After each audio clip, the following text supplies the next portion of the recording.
Hello. Sorry, my How am headphones weren't I? on. Hello? Yeah, hi. Hello. Hi. Welcome, Talon. Perfect. How am I sounding? Everything working okay? Yeah, you sound really good actually. Perfect. So you got something planned for us? I do. Yeah. So I am the curator of the Newton's Darkroom Artists Collective.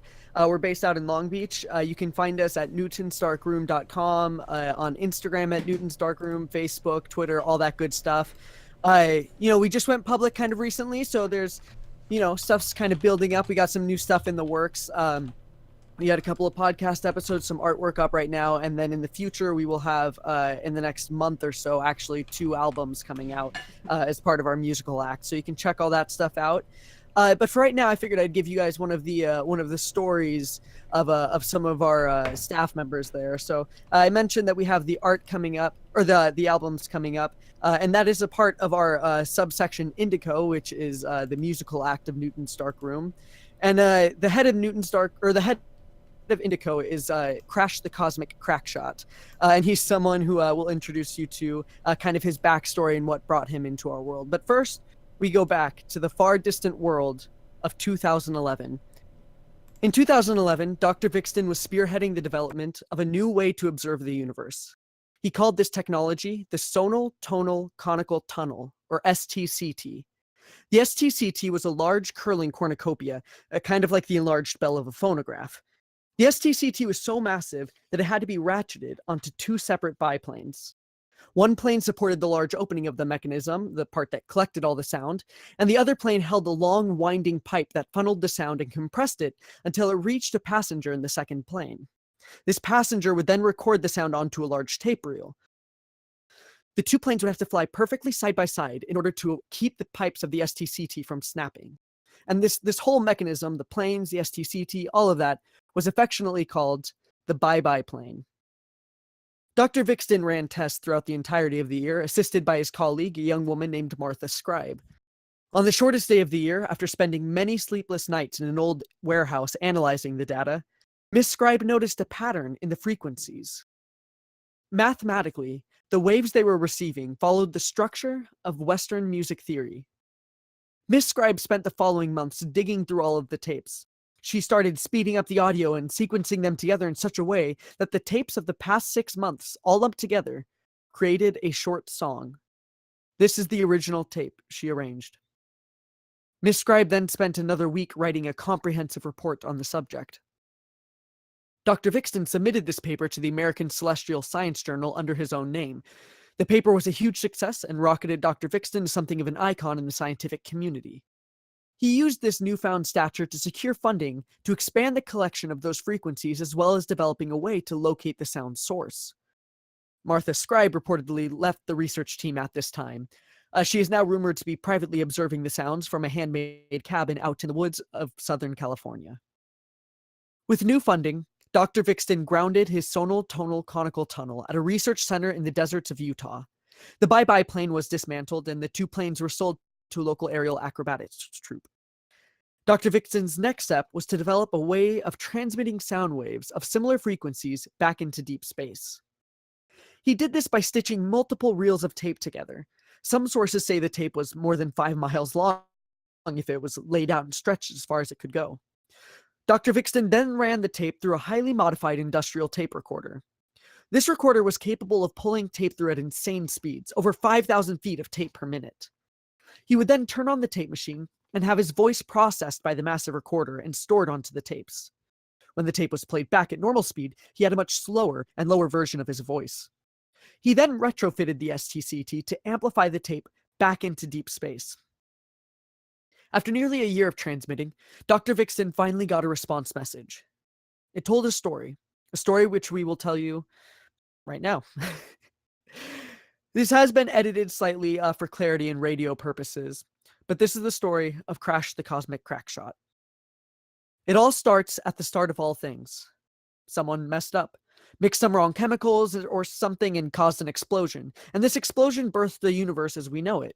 The first inklings of matter and energy were chasing each other around in this formless place.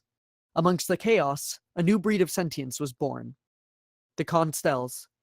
The constels had no names for each other, and their physical forms resembled what we now call constellations, which is no coincidence.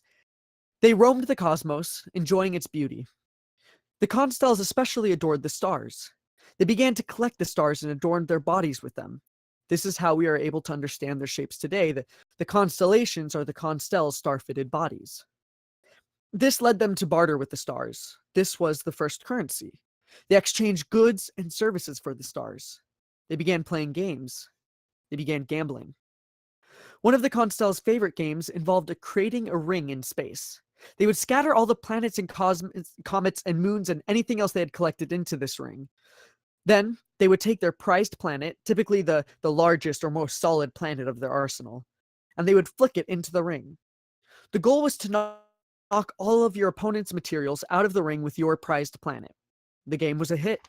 In fact, our very own Milky Way galaxy was a hotspot for the sport. Saturn was one of the first major stadiums. The sport quickly outgrew the humble Saturn Stadium, but the rings remained there as a historic site. Billions of years later, Crash would return to the Milky Way system and teach the game to the children of Earth. They would go on to call it marbles. Of course, the children couldn't play with planets, so they used small glass orbs, but I'm getting ahead of myself. Marbles, as we will call it from now on, was very popular. Nearly every Constel played, and every Constel would go to watch the large tournaments. A couple of the older beings were curious as to who the best marble shooter in the universe was. This led to the creation of the Intra-Universal Marble Association, or the IMA. In the first year of its existence, they held the first annual Universal Marble Tournament. The first tournament was riddled with controversy, primarily the use of the words first annual in the title. Many argued that you could not have a first annual anything since this was the first year that the event had happened.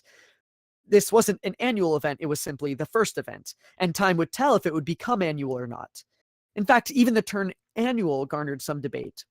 Was annual just a trip around the sun? If so, what solar system would they use? Which planet? This led to many internal debates between the Constels, who later created time as a way of standardizing the matter. Regardless of any conflicts involved with the creation of the event, the first annual comprehensive marble tournament was a roaring success. All the Constels in the cosmos showed up to attend the opening ceremony. In honor of the game, and as some would argue a show of affluence, the IMA took one of their oldest stars and collapsed the core, causing the universe's first supernova. The crowd was ecstatic, collecting the stardust and gases in their own hands like children playing in sand at the beach. It was with this that the first tournament began. This was truly the Wild West of marbles. Never before had all the players gathered in one place to take part in the sport. The result was a slew of varied strategies. Some were glass cannon strategies, others have become staples in the modern marble meta. One constel had one giant planet and several smaller comets, and the idea was that the heavy planet would block the shots from the opponent's shooter, saving the smaller comets. This did not work, and that particular constel was eliminated after just the first round.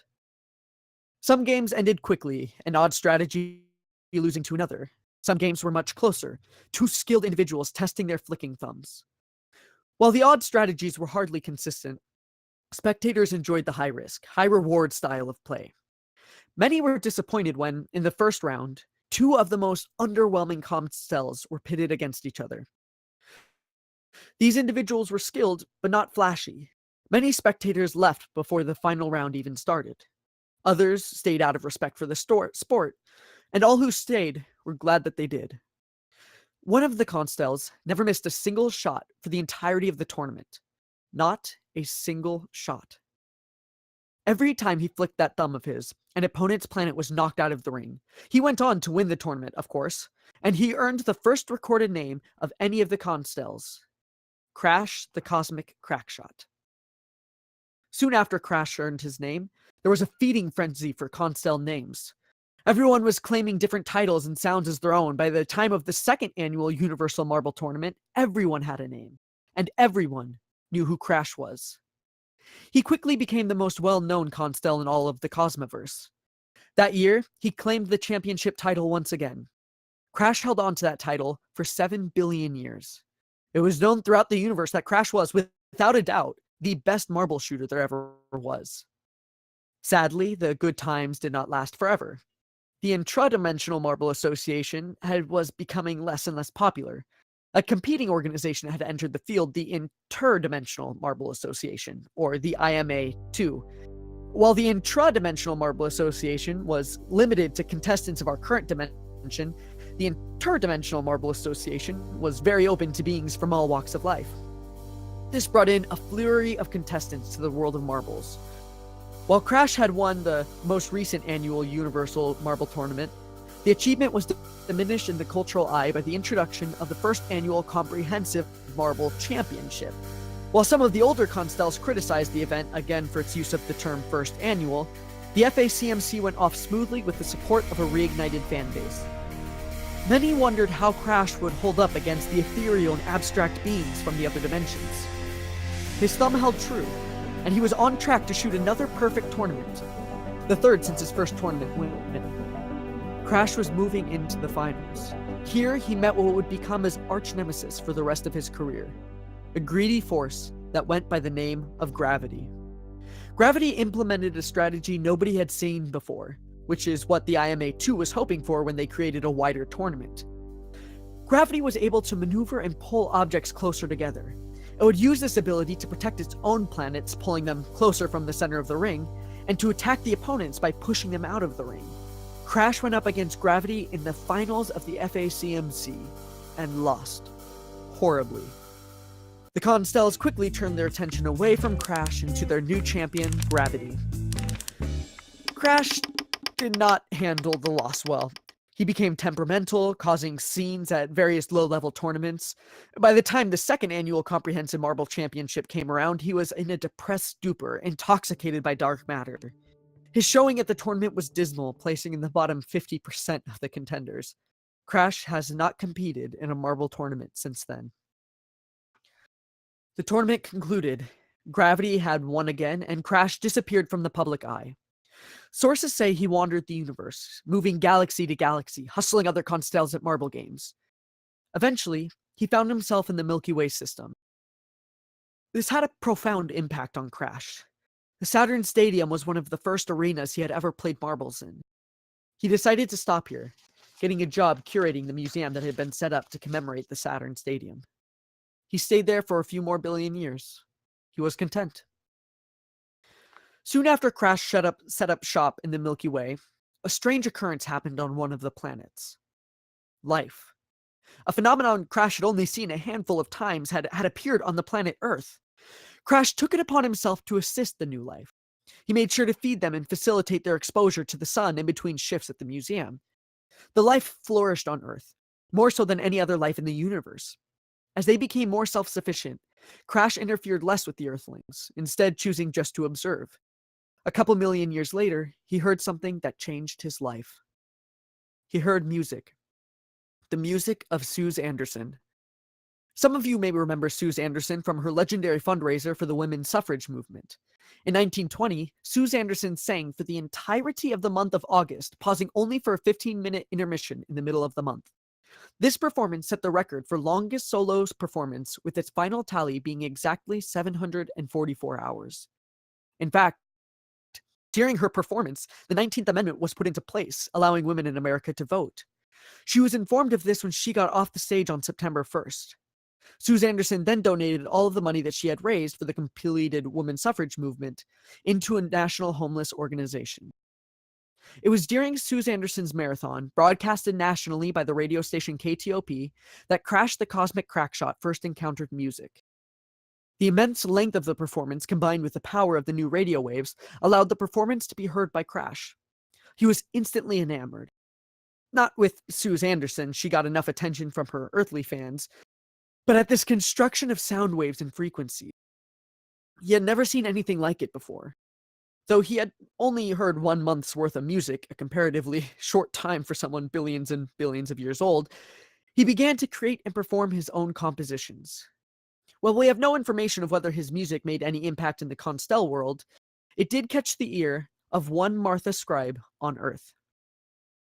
Crash the Cosmic Crackshot now provides musical compositions for Newton's Dark Rooms. He is the musical head of Indico, and as far as we can tell, is very content in his involvement of it and his life. If you ever hear our songs on the radio or play a game of marbles, think of Crash, the life he has led, and the gifts he has given the people of Earth. And that is the legend of Crash the Cosmic Crackshot.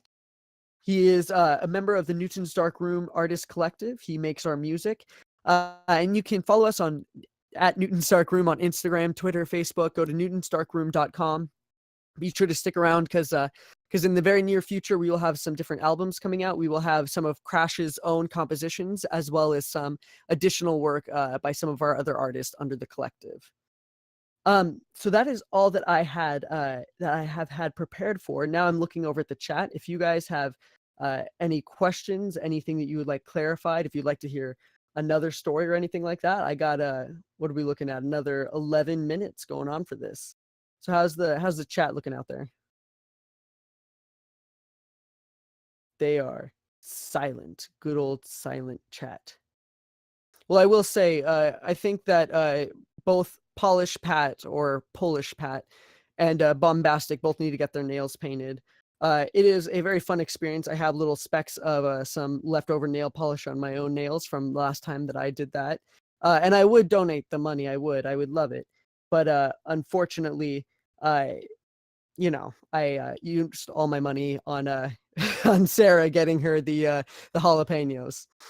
The UHC, I've been requested to talk about the UHC. This is I played Minecraft back in the day. I was one of the Minecrafters. I used to play with Patrick a lot. I remember playing mobile over at his house as well as computer stuff. But I've kind of taken a break, and in this past year, it's kind of been picking up again. Me and my roommate have started our own Minecraft world where we're going to be playing for the entirety of the year. And then we're going to see kind of where we end up at the end of that. And that's not hardcore. So it's been a while since I've touched into the hardcore world.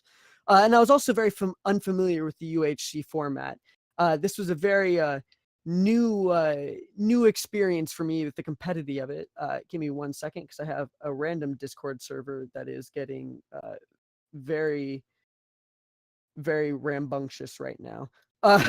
Yeah, so that was my first time with the UHC. I've always been a fan of hardcore servers. Back in the day, I used to force all my friends to play hardcore with me because that was where the passion lied is in the surviving and all of that. But UHC, I think, is an entirely different beast, especially with the PvP coming up. So whenever I knew that I was in the server or whenever I was going to be in the game, my the very first step was to get on my computer and Google how to survive in a UHC world because I had no experience with that. Food ranked up there, weapons, enchantments, and that kind of thing, right? Getting diamonds, getting some of that stuff, especially gold for golden apple. So I kind of got a quick idea of what the general game plan was. Then once the game started, I got dropped right into the middle of kind of a rather large forest, and there were some mushroom trees around. And in my heart, I was very excited to see the giant mushrooms because that is one of my favorite aspects of Minecraft. And I knew that this would be a good source of food, that if I could get this, that I would be set on food for the rest of the game. In retrospect, I don't know how smart this idea was because the game doesn't last long enough to warrant needing food, and having food does not replenish your health at all in UHC. But in the end, I did have an inventory full of mushroom soups. My next step was to find a place to hide because I am very terrible at fighting in Minecraft. On my own personal server, I'm kind of a boss right now, but that's because I have an infinity flame pushback power buffed unbreaking bow. So that makes it kind of easy and you can kind of do whatever you want in the world. But it's been quite some time since I've had to deal with in-person melee fighting and whatnot. So I knew that my next step was to find some sort of shelter so I wouldn't get murdered immediately during the night. And that's where I went. I found the cave, dug a little hole, set up a crafting table first so I could start building stuff, and then set up a furnace so I could cook the meats that I had as well as, forge any iron or something like that. Again, because this was my first UHC, and a lot of my experience comes from larger servers and whatnot, I had to go in and my heart told me to strip mine because that's what I'm used to. So that was my first plan. Was just to find some iron, find some coal, hopefully find some gold for apples. I knew diamond would probably be a long shot. even though I've played Minecraft and a lot of my friends are very into it, I've never really looked into the perfection of searching for things. I do know that there's certain levels where certain objects will appear, like X amount above bedrock for searching for diamonds or what you will. But I had no experience with this, so I just kind of played it out by ear. I eventually found some iron, which was nice, and then I was informed by PatNat that strip mining was cheating, and I immediately left the strip mines and proceeded to explore the deep, dark caves that I had found myself in. So the good thing is that I had already set up my base in a cave system at the entrance to a cave system, which made it very easy to go in there and search around to find the materials that I needed. I had the torches because there was a lot of coal around, so I was pretty set on that end. I had at that point, I believe I had my first shield, which, fun fact, was the first time I'd ever used a shield in Minecraft. I think most of the damage that I took from that skeleton that I fought was actually because I think I was trying to shift instead of right click to block the shots. But I blocked at least one, and I did get that achievement. So I had my shield. I had, I think I was fully decked out on armor on this point because I had found enough iron for that, and I did have an iron sword. So that was kind of my game plan. Went around, found more iron, really looking for gold and whatnot, and then I ended up finding a large underground world filled with water, and a cave system with very scary skeletons, creepers, spiders. Hello, yes. Hi. How's it You going? guys all set? Yeah. Oh, it's going good. I'm just tearing them the horrors of the underwater lake that I had Dude, found. I got great footage of your death, and I can't wait to like clip it as just its own thing because it's gonna be really funny. Yeah, I just hope that they backstab. play that at my funeral. Yeah. You were like trying to play it all nice with someone that just out of nowhere, somebody gets that one hit. It's very impressive. I was busy. I was trying to clear out my inventory except for my sword and just have a bunch of soup so that whoever came towards me, I could shield and then toss them a soup. But I was also out in the open, and it was during that my ski room went black, which is easy enough whenever you only have one heart. So Yeah, there you go. I'd say you did as well as you could with one heart for sure. Thank you guys. A huge shout out to Talon for coming up and talking for a bit. We're now. Oh wow. I guess. Thank you. You had a lot of applause Remember there. to donate, get Sarah to eat those habaneros. Yeah. Let's see how many you can get her to eat. So. What habaneros? You mean jalapenos? Jalapenos, yes. I say everybody, if you have a couple bucks, donate. Let's get Sarah every the rest round of the day. Mm-hmm. All right. All right, thank you guys. Okay, all right. Sarah's coming on right now if you want to say hi real quick. And then Oh boy, oh okay, golly. Sarah's on. Hello. Hello, Sarah. I just gotta say, I think that was the best $3 I've ever spent. I don't even know what you guys are talking about. Should I? Okay, I'll be the one to tell you, I guess. In the incentives during the Texas Hold'em game, one of the incentives is All right, number we're 40. switching over, Talon. Wait, no, he's telling me something. Shush. We're gonna Shush, lose you. he's telling me something. Well, we gotta go. We're out of time. There's Texas Here we go. Hold'em, and okay. We're out of time. We gotta go. We gotta go. He didn't get to tell me. Oh no.